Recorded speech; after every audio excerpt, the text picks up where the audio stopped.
સુરતના ખટોદરા વિસ્તારમાં રહેતા અને શાળામાં રિક્ષા ચલાવતા રિક્ષા ચાલક પર વિશ્વાસ મૂકી માસૂમ બાળકીને શાળામાં મોકલતા તે જ રિક્ષા ચાલકે 4 વર્ષની બાળકી સાથે 1 મહિના સુધી શારીરિક છેડછાડ કરતા પોલીસે ધરપકડ કરી છે। સ્કૂલ રિક્ષા ચાલક પર વિશ્વાસ મૂકીને વાલી પોતાની 4 વર્ષની બાળકીને રોજ સ્કૂલે મોકલતા હતા। તે જ રિક્ષા ચાલકે માસૂમ બાળકી સાથે 1 મહિના સુધી શારીરિક છેડતી કરી હતી। આ અંગે જ્યારે બાળકીએ પોતાના વાલીઓને જણાવ્યું ત્યારે બાળકીના પિતાએ ખટોદરા પોલીસ મથકમાં ફરિયાદ નોંધાવી હતી। એકાંતમાં અથવા તો રિક્ષાની અંદર બાળકીની છેડતી કરનાર આરોપી રિક્ષા ચાલકની પોલીસે ધરપકડ કરી છે।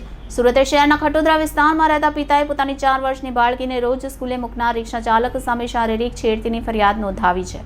4 વર્ષની બાળકીએ રડતા પોતાના માતા પિતાને જણાવ્યું હતું કે રિક્ષા ચાલક તેને રિક્ષામાં એકલી બેસાડી અથવા તો કોઈ ઝાડી પાસે લઈ જઈ બીભત્સ હરકતો કરી અને શરીર પર હાથ લગાવી છેડતી કરતો હતો। આ સાંભળીને માતા પિતા સ્તબ્ધ થઈ ગયા હતા। 4 વર્ષની માસૂમ બાળા જ્યારે માતા પિતાને આ અંગે જાણ કરી હતી ત્યારે તેમની પર જાણે આગ ફાટી નીકળ્યું હોય તે વ્યક્તિ પર વિશ્વાસ મૂકી તે રોજ પોતાની માસૂમ બાળકીને સ્કૂલ મોકલતા હતા। તે જ હેવાન નીકળ્યો। આ અંગે ખટોદરા પોલીસ મથકમાં બાળકીના પિતાએ ફરિયાદ દાખલ કરી હતી। ફરિયાદના આધારે ખટોદરા પોલીસે આરોપી મુતલીબ શેખની ધરપકડ કરી છે। આ સમગ્ર મામલે Khatodara police inspector BR Rabari પોતે તપાસ કરી રહ્યા છે।